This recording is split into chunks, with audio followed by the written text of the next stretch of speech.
towards the end of my practice session.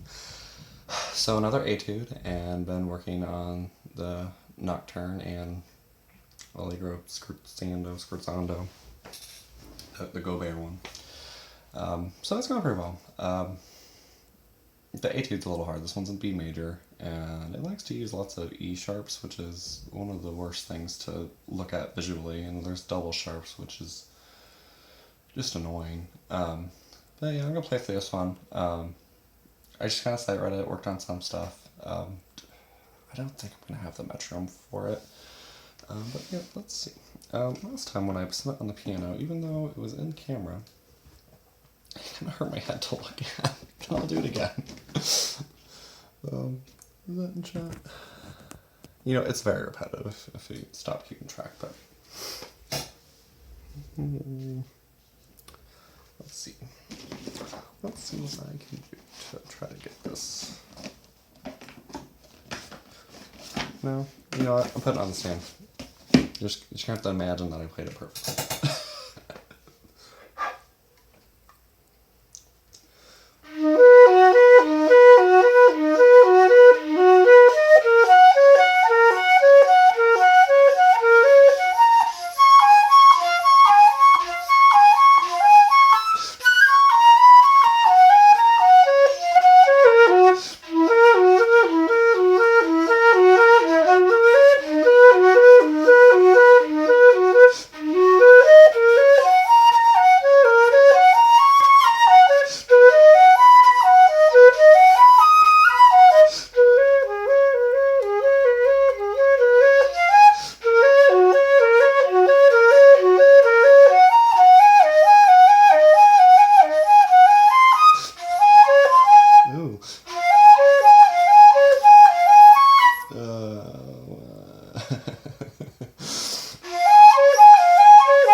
I swear in perfect practice that was fine, but it's not now. It's fine.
Yeah, so it's okay.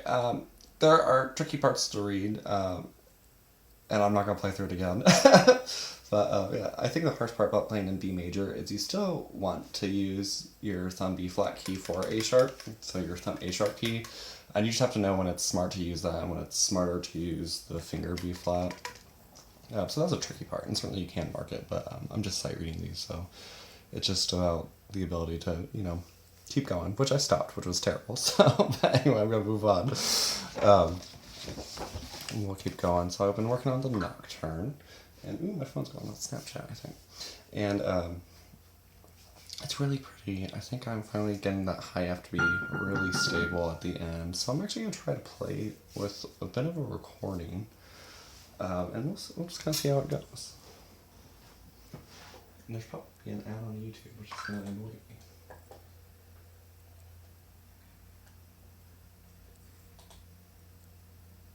And all deep with it. Oh jeez, that was loud.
Okay, it's okay. I'm kind of struggling to hear the recording a little bit because it's just through my monitor speaker.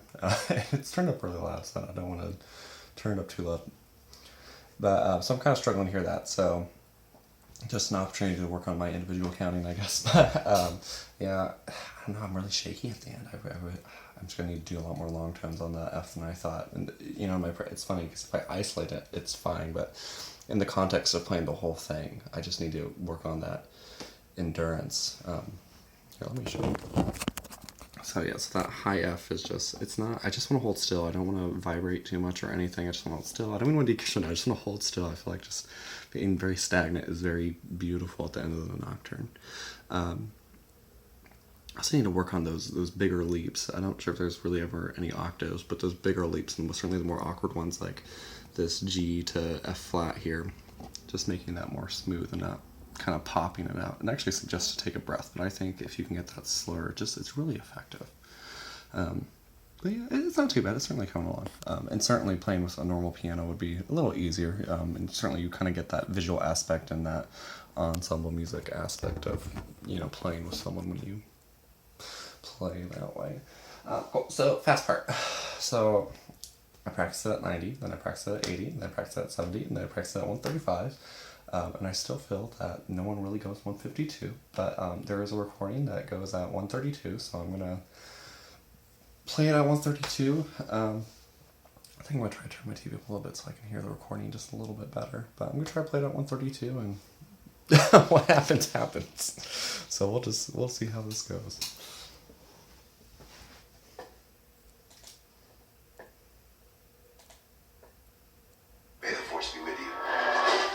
Oh my gosh, if I see another YouTube ad, they put 18 ads in front of everything. And then at the end. It's too much.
Okay, so it's like some parts I think are like really good and really clean, and some parts are just like panic.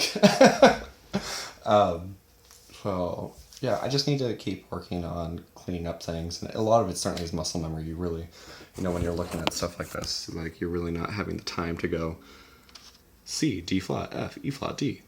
Be natural. F double. You just have to kind of rely on that muscle memory. You're not really necessarily reading the music as much as you're just kind of looking at it to help trigger what your muscle memory needs to do. So certainly I'm kind of struggling in areas like this. And I think part of that is like when I start here, kind of with that main theme, I can single tongue a lot of this because there's not too much and there's not too much endurance. But when I get here, I have to switch to double tonguing, and I haven't practiced that slowly. So I think part of it is when I switch to double tonguing, it's just like different mentally. So even though single tonguing and slower, my fingers and tongue get it, I think when I switch to double tonguing, I don't know, it's just confusing for that pathway in my brain. So I just need to work on cleaning this up. Certainly, I can kind of tell we're in the music, though, in the beat where things are supposed to land, at least on the downbeats. So at least that's good. And I don't think tempo-wise I'm going too crazy. Low C just is the bane of my existence. Gosh, and this part up here, too, just tonguing and keeping that in time. And I think in the recording I'm listening to, they are doing a bit of that retardando, so I kind of awkwardly transitioned into that on tempo. It took me a second to find it. So maybe, too, I can practice that part looking at the piano accompaniment, and that'll kind of help me understand how that's supposed to line up better. And then certainly here, that a lot of it's so unaccompanied, so it's really hard to keep true to that tempo. And granted, in a live performance, you probably could play with tempo and it would sound very musical, and you can just, kind of cue to your pianist where you want that animato to start. But certainly in a recording, you need to try to stick as strictly to that time as possible. And it was okay. I wasn't on point, but I certainly wasn't like over here and then they start playing or anything. So it's okay. Yeah, the 6 tuplets, I think.